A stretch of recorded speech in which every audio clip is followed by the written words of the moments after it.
What if I told you there was once a motorcycle so powerful, so terrifying, and so ahead of its time that even professional racers whispered about it like it was a cursed machine? Ladies and gentlemen, and my friend Andre, today we're diving into the two-wheeled beast that made grown men reconsider their career choices. The 1955 Moto Guzzi V8. This wasn't just a motorcycle. This was the sound of Judgment Day, strapped between your legs. Before we open the throttle, don't forget to subscribe to Cool Ideas, the only channel where vintage brilliance and bad decisions collide at 170 miles per hour. Hit that like button, like Andre hits the clutch, awkwardly, loudly, and always one gear too high. Now pull on your goggles and say a prayer, because this isn't a bike, it's an 8-cylinder panic attack on wheels.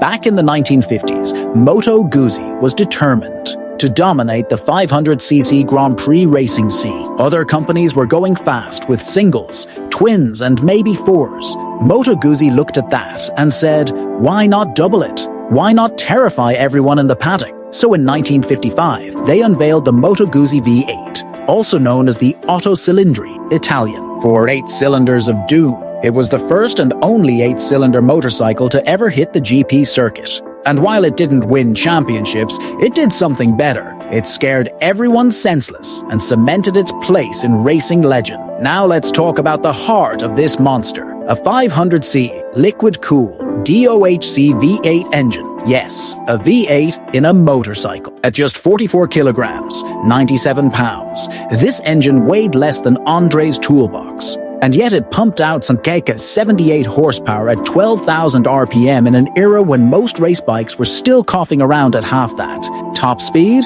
An absolutely insane 172 miles per hour, 275 kilometers per hour in 1955. That's faster than Andre's car. Today, and his car has airbags, ABS, and a functioning brake pedal. The Guzzi had optimism. And the sound. Imagine 8 angry chainsaws screaming in harmony while a thunderstorm punches your eardrums.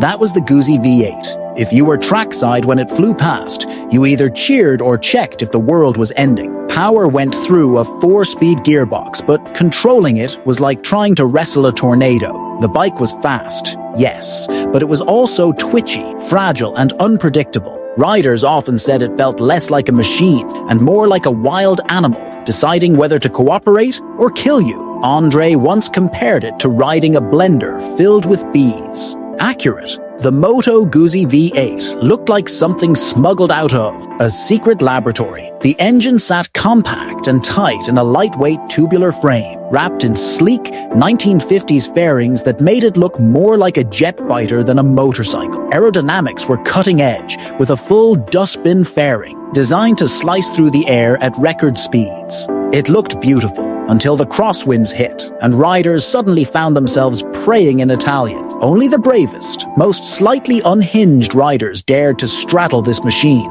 Moto Guzzi's factory racers, like Bill Lomas, Keith Campbell, and Dickie Dale, took on the challenge. Some loved the sheer speed, others hated how unreliable it was. Because here's the catch. As groundbreaking as it was, the Guzzi V8 was fragile. Cooling problems, engine complexity, and the fact that mechanics basically needed a degree in sorcery to keep it running meant it often broke before it finished a race. Andre swears if he had one, he'd fix it himself, which is hilarious because he once broke a lawnmower trying to change the oil. Back in the 1950s, the cost of developing this machine was astronomical. Today, surviving Moto Guzzi V8s are priceless museum pieces. You'll find them at places like the Piaggio Museum or at rare exhibitions, where they sit silently because starting one now would probably shatter glass within a 5-mile radius. At auction? Forget it.